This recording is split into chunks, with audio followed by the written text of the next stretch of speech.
আরফা'না লাকা যিকরাক, তাদের সম্মান মর্যাদা যেন আল্লাহ আরো বাড়িয়ে দেন, বলেন আমিন।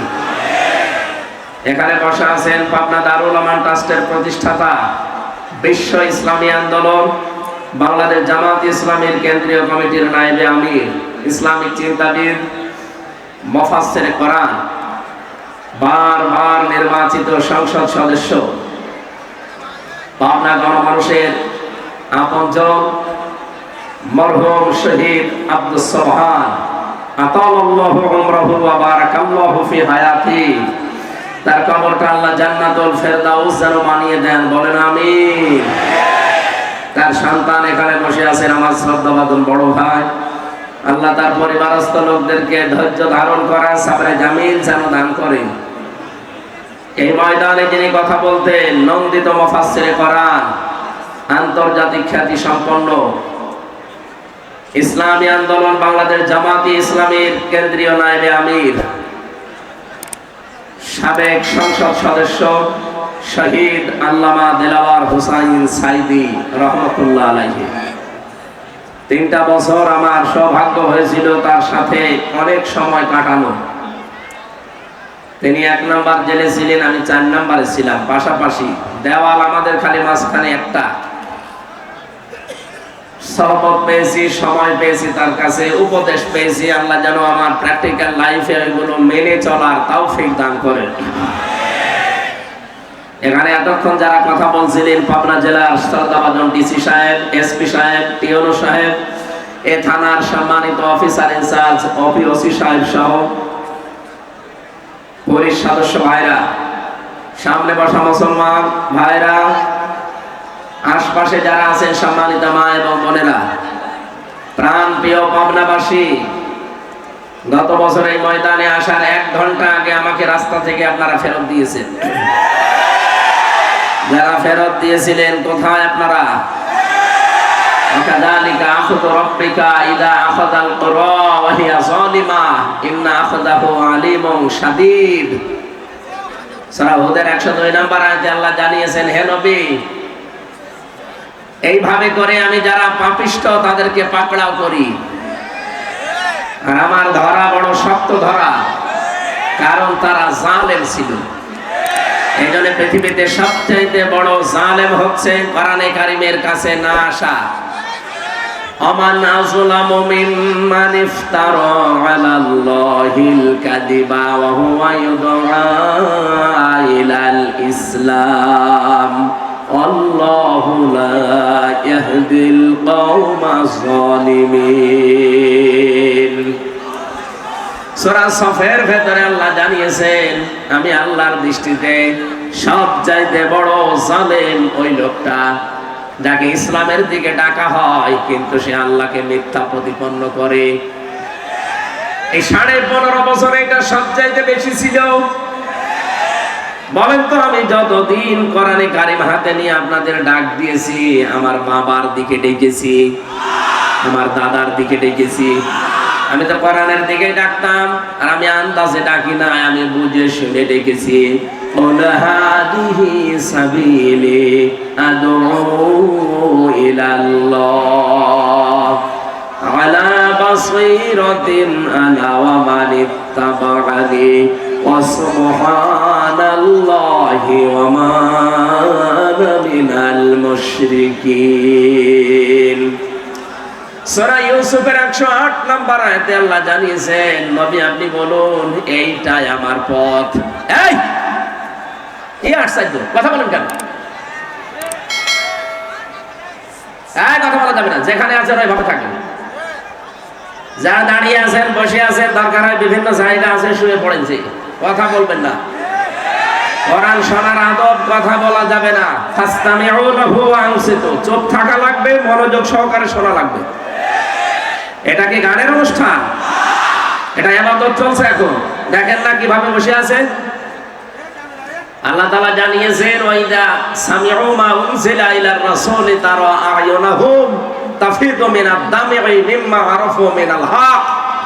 হে নবী, আপনার কাছ থেকে যখন কোরআন ওরা শ্রবণ করবে, যারা বুঝবে এর মর্ম মানিগুলো কি আল্লাহ বলতে চায় আর আমি কি করি, তখন দেখবেন ওদের চোখ দিয়ে মনের অজান্তে পানি বের হচ্ছে। এখানে কোরআনের আলোচনা ভালো করে শোনেন। কষ্ট হচ্ছে, কথা বন্ধ বলা যাবে না, সহ্য করে, ধৈর্যের ফল মিঠা হয়। একটু ধৈর্য ধরেন ভাই। পাবনাবাসী আল্লাহ রাব্বুল আলামিন আয়াত দিয়ে জানিয়েছেন, হে নবী আপনি বলুন আমি আল্লাহর দিকে মানুষকে ডাকি, এইটাই আমার পথ। আর আমি আন্দাজে ডাকি না, আমি বুঝে শুনে ডাকি।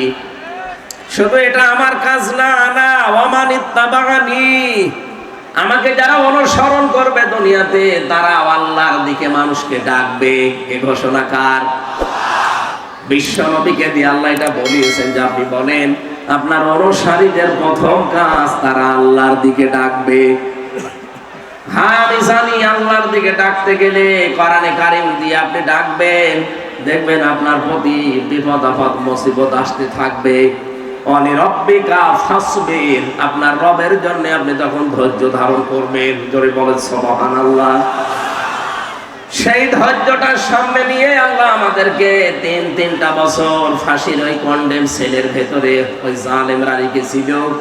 আল্লাহ ধৈর্যও দিয়েছিলেন, কারণ 3টা বছর ওরা আমাকে যোগাযোগ করতেও দেয়নি। বাইরে কারা আছে কারা মরে গেছে আমি তাও জানতাম না, কারণ আমার মামলা দিয়েছে একটা ঠনকো মামলা। অথচ রাখতো আমারে মার্ডার মামলার আসামি যেখানে থাকে ওই কন্ডেম সেলের ভেতরে। খাওয়া দাওয়া ঠিক মতো দিত না, কষ্ট এত বেশি দিয়েছে, এমনিতেই মানুষ যোগাযোগ বিচ্ছিন্ন হয়ে গেলে লোকটা পাগল হয়ে যায়। আপনারা আয়না ঘর থেকে যারা বের হয়ে আসে বাস্তবে চেহারার দিকে তাকবেন, লোকটা কিন্তু এলোমেলো করে তাকায়। আমি বহু মানুষকে মাটির নিচে পেয়েছিলাম যারা নিজের নাম পর্যন্ত জানে না। ও যে কয় বছর আছে ও নিজেও জানে না, এটা কোন বছর কোন মাস কি বার আজকে কয়টা বাজে, এমনকি ওর নাম কি ও তাও জানে না। বছরের পর বছর একটা মানুষ এভাবে পড়ে আছে কবরের মতো জায়গায়। কবর যেরকম ঠিক ওই রকম জায়গায়, এরপরও কবরে তো আর শিকল দিয়ে বাঁধা থাকে না, কিন্তু আয়না ঘরে আমি দেখেছি শিকল দিয়ে পা বেঁধে দিতে। এ কঠিন অবস্থায় মাঝে মাঝে কারারক্ষীদেরকে যারা যেত বলতাম ভাই কোরআন শরীফ এনে দেন। ওনারা বলতো আপনাকে আমরা বঙ্গবন্ধুর জীবনী এনে দেই। বঙ্গবন্ধু জীবনী পড়ে আমি করবো। এরপর ওরা দিত বঙ্গবন্ধুর আত্মজীবনী, বঙ্গবন্ধুর ছেলেবেলা, বঙ্গবন্ধুর চীন সফর। বাধ্য হয়ে শেষ পর্যন্ত একদিন বলেই ফেলেছিলাম যে ভাই আপনার কাজ পান না, বই নিয়ে আসতে বলি, তাফসিরের বই কোরআনের বই, আর আপনি নিয়ে আসেন আল্লাহর ওলির জীবনী। আপনার যদি সাহস থাকে তা আপনি, আমি জেল থেকে বলছি অথবা আমি মেজর ডালিম বলছি আমার ফাঁসি চাই, এই বইগুলো একটু এনে দেন। ওইসব বই পড়তে নেই। মাঝে মাঝে আমি খবর পাঠাতাম কারারক্ষীদেরকে দিয়ে। মাজলুম জননেতা বাংলাদেশ জামাত ইসলামের কেন্দ্রীয় ভারপ্রাপ্ত সেক্রেটারি জেনারেল ছিলেন জনাব এটিএম আজহারুল ইসলাম, উনি আমার পাশের বিল্ডিং এ ছিলেন। ওনারে বলতাম ওনার কাছে যে বলবেন আমির হামজা বই চেয়েছে তাহলে আপনাকে বই দেবে। উনি মাঝে মাঝে অনেকগুলো বই আমাকে পাঠাতেন। বিশেষ করে কারাগারে রাত দিন জায়নাবাল গাজালির লেখা, এটা আমি প্রায় 7 বার পড়েছি এই 3 বছরে। এটা পড়লেই যেন আমার জীবনের কষ্টগুলো এমনি অম্লান হয়ে যেত। তারা একজন মহিলা কি করেছে তারা ইসলামের জন্য, আর আমি একজন পুরুষ মানুষ।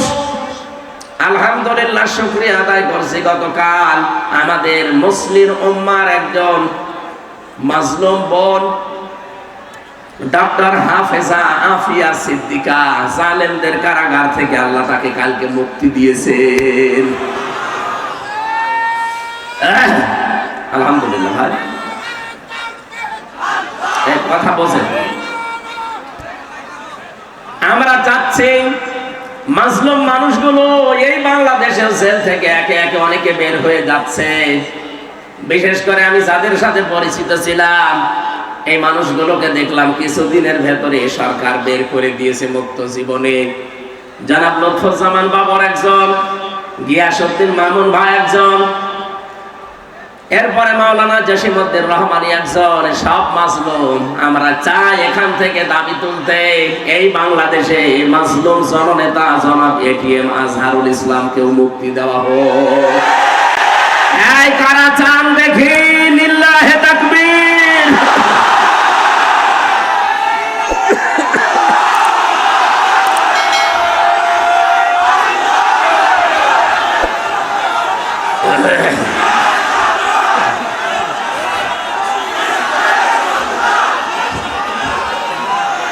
আলহামদুলিল্লাহ।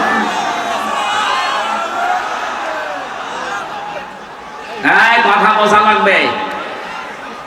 এ মুক্তি আমি এমনিতে চাইনি। কোরআনে কারিমের সূরা ফাতাহ 18 নম্বর আয়াতের তাফসীর আমি আজকেও পড়ছিলাম। এখানে আওয়াজ হয় বেশি, কি সমস্যা কি? এখানে কেউ দাঁড়িয়ে থাকবেন না ভাই, সবাই বসে পড়েন। আপনারা কি আরম্ভ করেছেন? বেয়াদবি হয়ে যাচ্ছে। আল্লাহর রাস্তায় কথা বন্ধ করেন ভাই। খুব গুরুত্বপূর্ণ মেসেজ আজকে আছে, একটু সময় দেন। আমি এমনিতে অসুস্থ। এই একটা মাহফিলের জন্য আমার আজকে প্রায় যাওয়া আসা মিলে 2000 কিলো রান করা লাগছে। কোথায়? চট্টগ্রাম বিভাগে ছিলাম, আজকে এসেছি আবার কালকে চট্টগ্রাম বিভাগে। সবগুলো তাও দিনের বেলা। আপনাদের এই শুধু একটা পাবনার মানুষের যেহেতু আসতে দেয় না, এবার কে বাধা দেয় এইটার জন্য এসেছি। এবার তো কেউ মাইকও কেটে নেয় না, সামনেও দাঁড়ায় না, জালেমরা সব পালিয়েছে। আপনার ছেলেকে আপনার মেয়েকে আমি যেহেতু এখনো পর্যন্ত এরকম বয়সে আছি, এজন্য আমার এই চোখে আমি যা দেখতে পাচ্ছি তাই আপনাকে শোনাচ্ছি।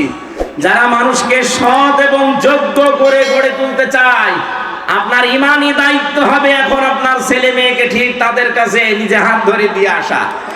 নয়তো শেষ বয়সে আপনাকে বৃদ্ধাশ্রমে থাকা লাগবে, অথবা আপনার ছেলেকে দেখবেন বিভিন্ন নেশা ভান করে আপনার সামনে এসে উল্টাপাল্টা গালিগালাজ করছে।